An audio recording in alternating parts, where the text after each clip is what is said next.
Thousands of people are fighting to solve a mystery. How did a large passenger plane, 239 people on board, simply vanish? At this hour, investigators working in a race against time to find any clue. Why was there no SOS? 1 minute a plane tracked by radar on this route, and then at this point right there, it was simply gone. And tonight it's a daunting task for the search teams, finding any scrap of debris on two sides of land, an area roughly the size of California and growing by the hour. ABC's Bob Woodruff is on the ground in Beijing tonight on the dramatic disappearance. The plane has simply vanished. Today, in the waters of the South China Sea, the search zone was expanded, but no clues.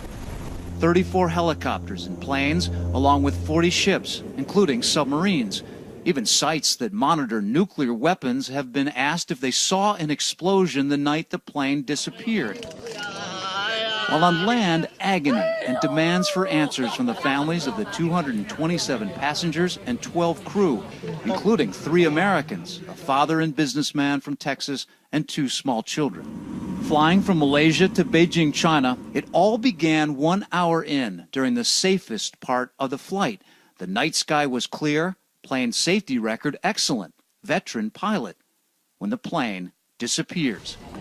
Officials today are saying an oil slick that they tested was not from this flight, nor was a yellow object floating in the sea. How could this be?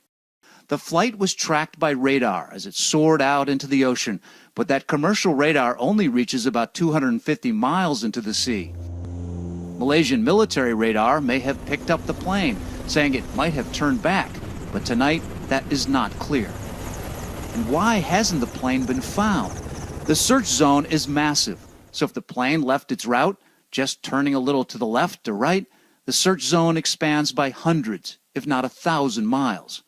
The plane does have black boxes that ping out a noise, and the waters are shallow, 165 feet deep. But submarines and special ships need to be within 5 to 10 miles to hear it. Today, investigators searched for clues on the 2 passengers who boarded using stolen passports. Those 2 passengers bought their tickets at the same time at this travel agency. Suspicious, but few answers. The key tonight is, why was there not a distress call? The pilots would have had the ability to call in by radio, but they did not. Was there just an instant catastrophe, which means they just didn't have enough time? All of that is still a mystery. Diane? Thank you, Bob, reporting in from Beijing for us tonight. And as Bob said, we turned to 2 big possibilities. Was there terrorism or a problem on the plane, whether structural or pilot error? So we have 2 reports next, starting with ABC senior justice correspondent Pierre Thomas questioning his sources about terrorism. Pierre. Tonight, the FBI is urgently trying to find out why those imposters, one posing as this Italian man, used stolen passports to get on Malaysia Airlines Flight 370. Sources tell ABC News the FBI is planning to compare fingerprints and photographs recovered at the airport to those of known terrorists. The fingerprints and stolen passports represent tantalizing clues, but investigators point out that stolen passports do not necessarily indicate terrorism, but are often used by drug smugglers and other criminals. There's at least 40,000 stolen passports every year. It leaves us very vulnerable, not just to terrorist attack, but also it facilitates other criminal activity. Police in Thailand are questioning the owners of these travel agencies, which sold the one-way tickets used by the imposters. ABC News has learned they were purchased at the same time by an Iranian man known as Mr. Ali. Some investigators believe that suggests the men coordinated their activities. Another critical clue, there's surveillance video of the suspects moving through the airport. FBI officials hope to get that too, so they can study the luggage of the imposters and their demeanor. Diane? Tracking it tonight. Thank you, Pierre. And now that other possibility, a malfunction in the plane, so sudden, so catastrophic, there was no chance to call for help. Was weather in any way involved, or human error? ABC's David Curley talked to the experts.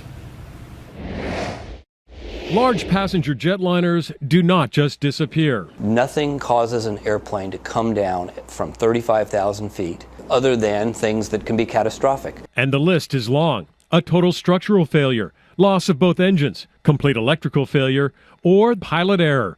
In fact, a 10-year study by Boeing showed that nearly 2/3 of aircraft losses are due to human factors. Even without the wreckage, investigators should be interviewing everyone who touched that plane, those who loaded food, pilots who flew this jet on earlier flights, maintenance records, cargo handlers.